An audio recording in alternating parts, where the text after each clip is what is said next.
നീ ഇത് എവിടെ പോയിരുന്നു മോനെ? ഞാൻ വെറുതെ അശ്വതിയുമായിട്ട് ഇങ്ങനെ ചെല്ല, ഞാൻ ഒരാളെ അന്വേഷിച്ചിട്ട് വരട്ടെ. വിക്രമൻ ഇവിടെ ആരാ മോനെ? അങ്ങനെ ഒരാള് വിക്രമനെ അന്വേഷിച്ചിട്ട് ആള് വന്നിരിക്കുന്നു. ഞാനൊരു മരമുണ്ട്. ഇത്രയും കാലം അന്യനാട്ടിൽ ജീവിച്ച് നിനക്കെങ്ങനെ ഇവിടെയുള്ളവരൊക്കെ അറിയാൻ പറ്റുക? ചെല്ലു, ഞാനിപ്പോ വരാം.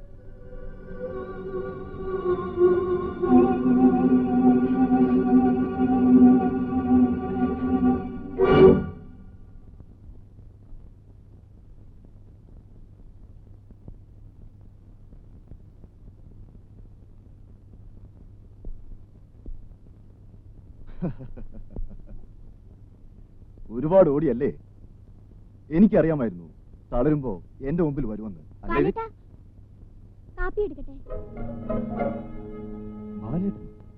ഓഹോ, ഇവിടെ ഇവൻ ബാലനാണല്ലേ?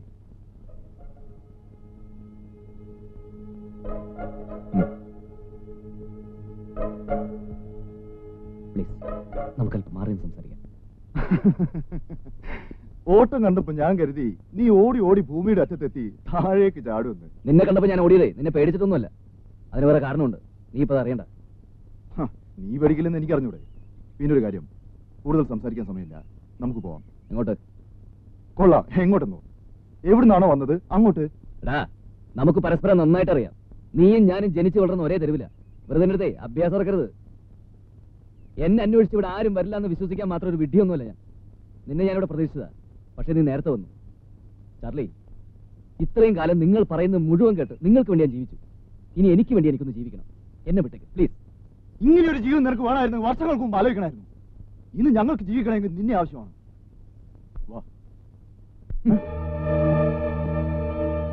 എടാ, ചാർലി ഇവിടുന്ന് പോകുന്നെങ്കിൽ നിന്നെ കൊണ്ടേ പോവും.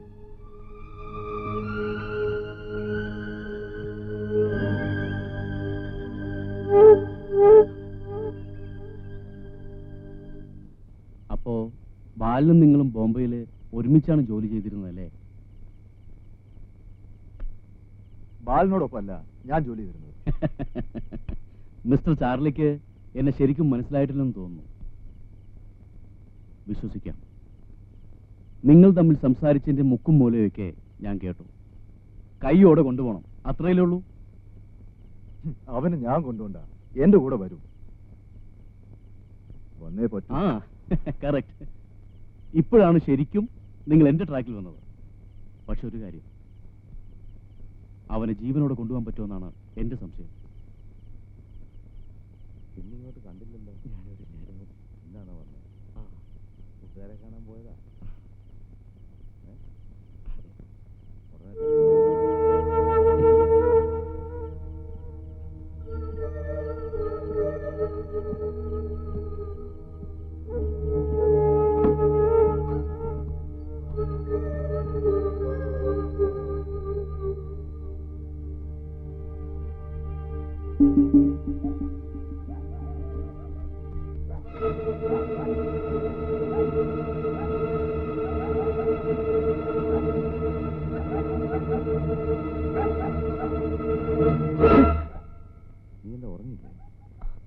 അച്ഛൻ ആരോട് സംസാരിച്ച്? അതാണോ? അതാ അച്ചുവിന്റെ വീട്ടിൽ താമസിക്കുന്ന ആളാ. അച്ചു ഉണ്ടോന്ന് ചോദിച്ചോണ്ട് വന്ന. അവൻ വല്ല കള്ളുഷാപ്പിലും കാണും. മോൻ പോയി കിടന്നു. ചെല്ലേ.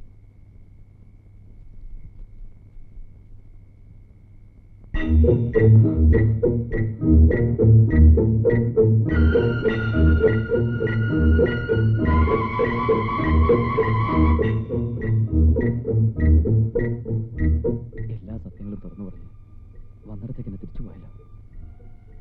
ദൈവമേ, ഇനി എനിക്ക് പിടിച്ചു നിൽക്കാൻ വയ്യ.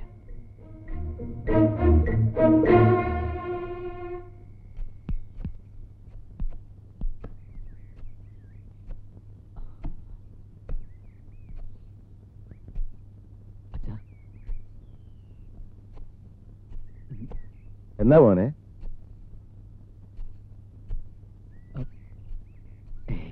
ഒന്നുമില്ല. നിനക്കെന്തോ എന്നോട് പറയാനുണ്ടല്ലോ? ഏയ് ഇല്ല. എന്നാ എനിക്ക് തോന്നിയായിരിക്കും. ഞാൻ ഇവിടെ ഒക്കെ ഒന്ന് വൃത്തിയാക്കട്ടെ. മോൻ പോയി കുളിച്ചിട്ട് വന്നേ, നമുക്ക് ഒരുമിച്ച് കാപ്പ് കുടിക്കാം. എന്താ?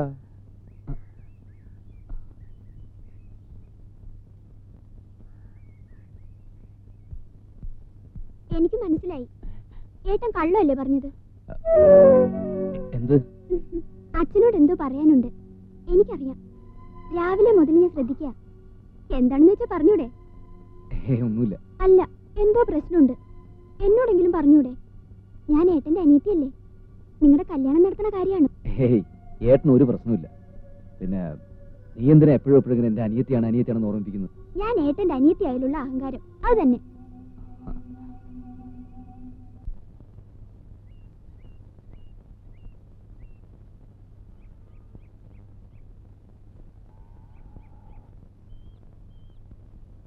അശ്വതി, എന്താ?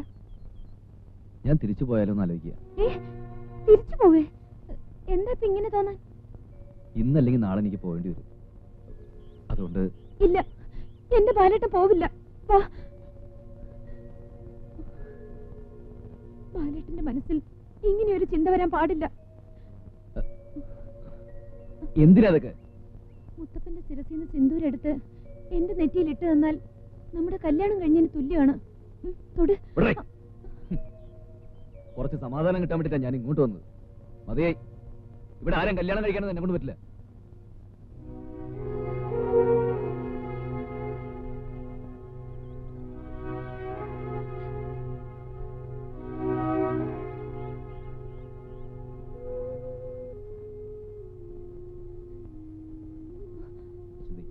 എന്തത്?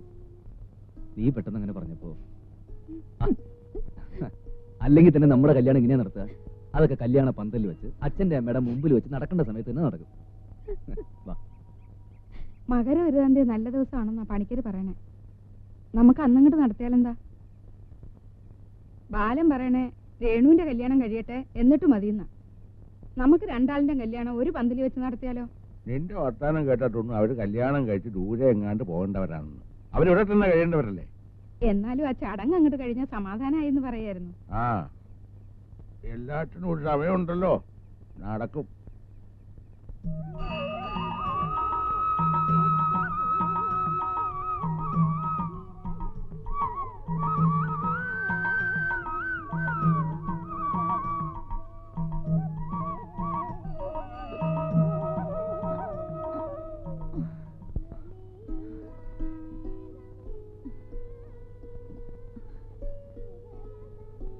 എന്താ അശ്വതി ഇത്? ദേഹം മുഴുവൻ മുറിഞ്ഞു. എന്തിനാ അങ്ങനെ ചെയ്യുന്നത്? അയ്യോ, അങ്ങനെയൊന്നും പറയരുത്. എന്റെ ബാലേട്ടൻ തിരിച്ചു വരാൻ വേണ്ടി ഞാൻ നേർന്ന വഴിപാടൊക്കെ നടത്തണം. രേണു, ബാലേട്ടന്റെ പേരിൽ ഒരു പുഷ്പാഞ്ജലി കൂടി നടത്തിക്കോ. പുഷ്പാഞ്ജലി നടത്തുന്നത് എന്തിനാണെന്നറിയാമോ? എന്തിനാ? ബാലേട്ടൻ ഇനിയും തിരിച്ചു പോയിരിക്കാൻ വേണ്ടിയാ. ശരിക്കും പ്രാർത്ഥിച്ചോളൂ.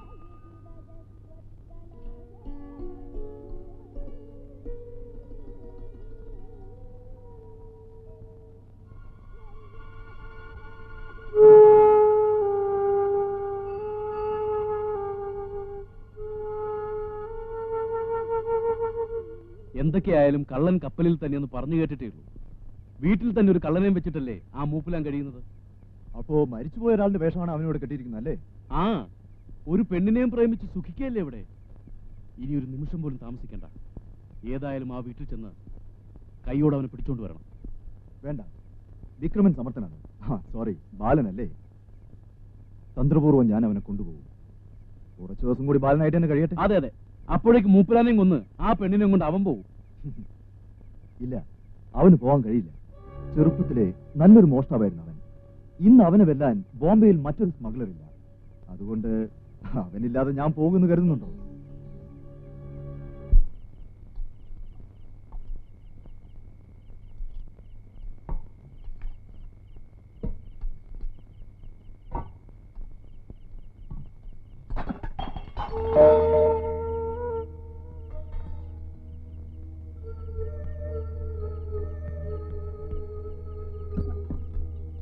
എന്താ? പാത്രം തറയിൽ വീണതാ.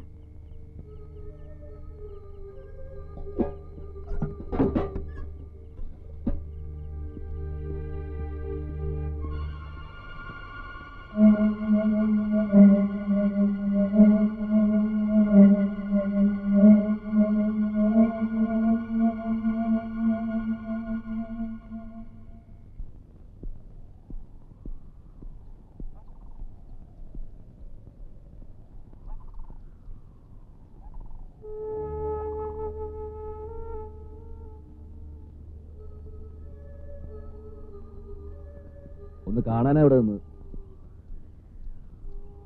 അന്നങ്ങനെ സംഭവിച്ച ശേഷം തമ്മിൽ കാണാൻ കഴിഞ്ഞില്ലല്ലോ. അല്ല, കണ്ടില്ല എന്നങ്ങനെ തീർത്ത് പറയാനും കഴിയില്ല. അതിനുശേഷം നമ്മൾ ഒന്ന് രണ്ട് സ്ഥലത്ത് വെച്ച് കണ്ടില്ലേ. ഒരു സഹോദരി നഷ്ടപ്പെട്ടതിന്റെ വേദന എനിക്കറിയാം, അതിലെനിക്ക് ദുഃഖമുണ്ട്. പക്ഷേ ചെറിയടത്ത് തറവാട്ടിൽ തന്റെ സഹോദരി ഇല്ല. ഉണ്ട് എന്ന് ഞാൻ പറഞ്ഞില്ലല്ലോ. പിന്നെ നീ എന്തിനാ എന്റെ പെങ്ങടെ പുറകെ ചുറ്റുന്നു? ക്ഷേത്രത്തിൽ വെച്ച്, ഇന്നലെ വീട്ടിൽ വെച്ച്. പറ, നിന്റെ ഉദ്ദേശം എന്താ? നമ്മൾ തമ്മിൽ സംസാരിച്ച് തീർക്കാൻ പറ്റിയ കാര്യമാണെങ്കിൽ ഇവിടെ വെച്ച് തീർക്കാം. എനിക്കൊന്നും പറയാം. എന്നാ എനിക്കില്ലത് പറയാനുണ്ട്.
നീ ബാലനല്ല? അല്ല. അതെ, നീ ബാലന. നീയല്ലേ ബാലൻ? അല്ല. പിന്നെ നീ ആരാ? സത്യം പറ. എന്റെ അച്ഛന്റെ അശ്വതിയുടെ മുമ്പിൽ നീ എന്തിന് ഞാനായി വേഷം കെട്ടി? പറ. പണമായിരുന്നു ഉദ്ദേശം, അതോ അവരെ കൊല്ലാനോ?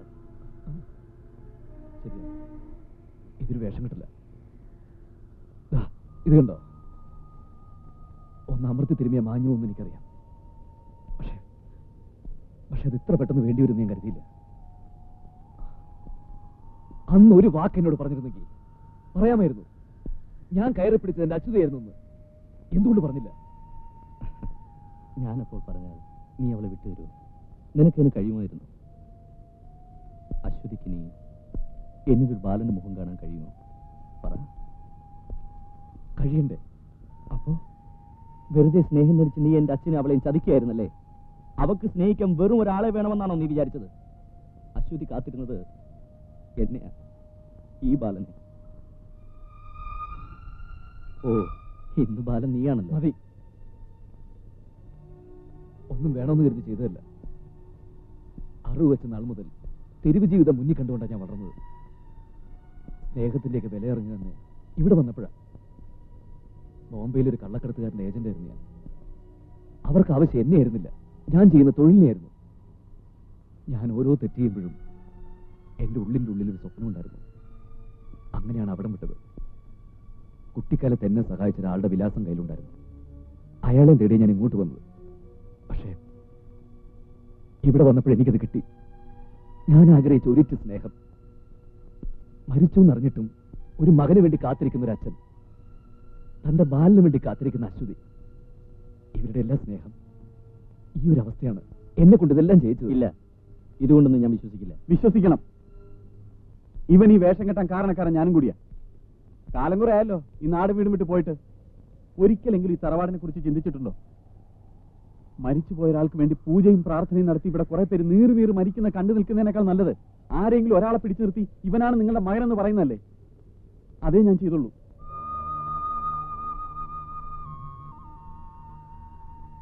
ആരെ നശിപ്പിക്കാനല്ല. ഈ അവസ്ഥയിൽ നീ ആയിരുന്നാലും ഇങ്ങനെ ചെയ്യും. ഇനി പറ, ഞങ്ങൾ ചെയ്ത ദ്രോഹമായിരുന്നു.